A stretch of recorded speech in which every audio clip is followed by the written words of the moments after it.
The arena fell into complete silence. 50,000 people watched in disbelief as Michael Jackson, the king of pop himself, stopped mid-sentence during Heal the World and walked off the stage. Security rushed. The band looked confused. But Michael wasn't having a breakdown. He had spotted something in the crowd that would change everything. But how do we get to this moment? Let me take you back to the beginning of that unforgettable night. It was July 2009, a sweltering summer evening in Los Angeles. The Staples Center was buzzing with anticipation for what would become Michael Jackson's final rehearsal before his planned This Is It tour. Outside, thousands of fans who couldn't get tickets lined the streets, hoping to catch even a glimpse of their idol. Inside, the atmosphere was electric with possibility and dreams. The stage was magnificent, a technological marvel that represented the pinnacle of concert production. Massive LED screens, intricate lighting rigs, and sound equipment worth millions created a backdrop for what was supposed to be Michael's triumphant return to the world stage. The king of pop had been away from major touring for over a decade, and this was his chance to remind the world why he was called the greatest entertainer who ever lived. In the VIP section, carefully arranged through the Make-A-Wish Foundation, sat 8-year-old Emma Rodriguez with her parents, Maria and Carlos. Emma had been battling acute lymphoblastic leukemia for 3 grueling years. Her small body had endured countless chemotherapy sessions, hospital stays, and procedures that no child should ever have to face. The doctors had delivered the devastating news just 2 weeks earlier. Emma had weeks, perhaps days, to live. When the Make-A-Wish Foundation had asked Emma what her final wish would be, she didn't hesitate for even a second. "I want to see Michael Jackson sing," she had whispered from her hospital bed, her voice barely audible, but her determination crystal clear. Her parents had cried that night, not just from sadness, but from the pure love and hope that still lived in their daughter's heart despite everything she had endured. Emma's connection to Michael Jackson wasn't casual. Since she was 4 years old, his music had been her escape from pain. During her darkest moments in the hospital, when the chemotherapy made her violently sick, when she couldn't eat or sleep, her mother would play Michael's songs. Heal the World became their anthem of hope. Emma would close her eyes and imagine herself dancing with Michael in a world without hospitals, without needles, without cancer. As the evening began, Michael appeared on stage wearing his signature black outfit, sparkling with sequins that caught every light. The crowd erupted in a thunderous roar that seemed to shake the very foundation of the arena. But Michael's eyes, those expressive eyes that had captivated the world for decades, were scanning the VIP section. He had personally requested that Make-A-Wish children be given the best seats in the house. He always did this. It was one of his many acts of kindness that the public rarely heard about. The show began with explosive energy. Michael moved through his catalog of hits with the precision and passion that had made him legendary. Don't Stop Till You Get Enough had the entire arena on their feet. His moonwalk during Billie Jean was flawless, reminding everyone why this man had redefined what it meant to be a performer. The way he commanded the stage, every gesture deliberate and powerful, proved that at 50 years old, Michael Jackson was still the undisputed king of pop. During Beat It, Emma managed to stand up in her wheelchair, her weak legs trembling but her spirits soaring. Her parents watched with bittersweet joy as their daughter found moments of pure happiness. This was what they had prayed for, to see their little girl smile one more time, to see her forget her pain, even if just for a few hours. As Michael transitioned into The Way You Make Me Feel, the entire arena swayed in unison. The energy was building towards something magical, something that felt almost spiritual. Michael's voice was strong, his dancing crisp, and his connection with the audience was palpable. This was supposed to be a rehearsal, but it felt like the most important performance of his life. But then, as Michael moved through his set list with seemingly effortless perfection, Emma's condition began to deteriorate. The excitement and overwhelming emotions were taking their toll on her fragile body. Her mother, Maria, noticed her daughter's breathing becoming labored. Emma's usually bright eyes were becoming heavy, and she was struggling to stay conscious. "Mija, maybe we should go," her father Carlos whispered, his heart breaking as he watched his daughter fight to stay awake. The doctors had warned them that Emma's energy was limited, that any exertion could be dangerous. But Emma, with the fierce determination that had carried her through 3 years of fighting cancer, shook her head weakly. "No, Papa. I want to see Michael. I want to hear Heal the World." Her voice was barely a whisper, but her resolve was unshakable. As if the universe had heard Emma's wish, Michael began the opening notes of Heal the World. This was the song that had given Emma hope during her darkest nights in the hospital. This was the song her mother sang to her when the pain was too much to bear. This was her song. Michael's voice filled the arena with the opening lyrics, his message of love and unity resonating with every person in attendance. The massive screens displayed images of children from around the world, emphasizing the song's powerful message of global healing and compassion. But then, something unprecedented happened. During the second verse, Michael Jackson suddenly stopped singing. Mid-sentence. The band continued for a few beats before realizing something was wrong and gradually falling silent. The arena, which had been alive with energy just moments before, fell into an eerie, almost supernatural silence. Michael's eyes had found Emma in the VIP section. Even from the stage, even with the bright lights in the distance, he could see that she was fading. Her small head was leaning against her mother's shoulder, and her eyes were closing. In that moment, Michael Jackson saw not a crowd of 50,000, but one little girl who needed him. Without hesitation, without a word to his band or crew, Michael set down his microphone on the stage floor. The sound echoed through the arena's sound system like a thunderclap. He walked directly toward the edge of the stage, leaving 50,000 people in stunned, breathless silence. Security personnel immediately went into action, thinking something was terribly wrong. Michael's longtime bodyguard rushed toward him, but Michael raised his hand, signaling him to stop. His tour manager, frantically speaking into his headset, ran up to Michael asking, "Michael, what's happening? Is everything okay?" Michael looked at him with an intensity and purpose that surprised everyone who knew him. "There's something I need to do," he said simply, but there was something in his voice that made everyone understand this wasn't a request, this was a mission. Backstage, Michael Jackson was moving with a determination that surprised everyone on his team. Those who had worked with him for years had never seen this particular look in his eyes, a combination of urgency, compassion, and absolute certainty about what needed to be done.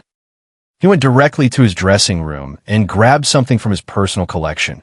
His iconic black fedora, the same style he had worn in countless performances, the one that had become as much a part of his identity as his voice or his moonwalk. This particular hat had been with him through some of his most important performances. It had touched stages all over the world and had been witness to decades of music history. But here's the incredible part of this story, the part no one expected. Instead of returning to the stage, Michael walked directly through the arena corridors to the VIP section. His security team followed, confused but committed to protecting him. Audience members who saw him walking through the venue couldn't believe their eyes. The king of pop, in the middle of his own concert, was walking among them. When Michael reached the VIP section, Emma's parents were in shock. Maria was holding Emma, who was barely conscious, wondering if they should rush her to the hospital. Carlos was on his phone with their doctor, explaining Emma's condition. They couldn't believe it when they looked up and saw Michael Jackson approaching them. "Emma," Michael said softly, kneeling beside her wheelchair. His voice was gentle, completely different from the powerful stage presence he had just displayed moments before. Emma's eyes, which had been closing, suddenly opened wide. The little girl who had been fading just moments before seemed to find new strength. "Michael," she whispered, her voice filled with wonder and disbelief. "I'm here, Angel," Michael said, his voice breaking slightly with emotion. He reached up and gently removed his black fedora, the one that had graced countless stages, the one that had become synonymous with his legacy. With infinite tenderness, he placed it on Emma's small head. "This is yours now," he said, adjusting the hat so it fit her properly. "Every time you wear it, remember that you're stronger than you know. Remember that you have the power to heal the world, just like the song says." Emma smiled for the first time in weeks. It was a radiant smile that seemed to light up not just her face, but the entire section around them. People nearby began to realize what was happening, and word spread quickly through the arena. Phones came out, but not to record. People were calling their friends and family to tell them they were witnessing something extraordinary. Michael took Emma's tiny hand in his. Her hands were so small and fragile, marked by 4 lines of medical tape. But to Michael, they were perfect. He looked into her eyes and began singing "Heal the World," not for the arena, not for the cameras, not for the tour, but just for her.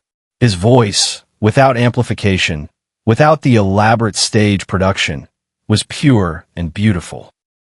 The arena's acoustics carried his voice to every corner, and slowly, one by one, the 50,000 people in attendance began to join in. It started with those closest to the VIP section, then spread like a wave throughout the entire venue. Subscribe and comment, because what happened next will give you chills. As the impromptu performance continued, something magical happened. The entire arena became a single voice, singing together in perfect harmony. People who didn't know the words hummed along.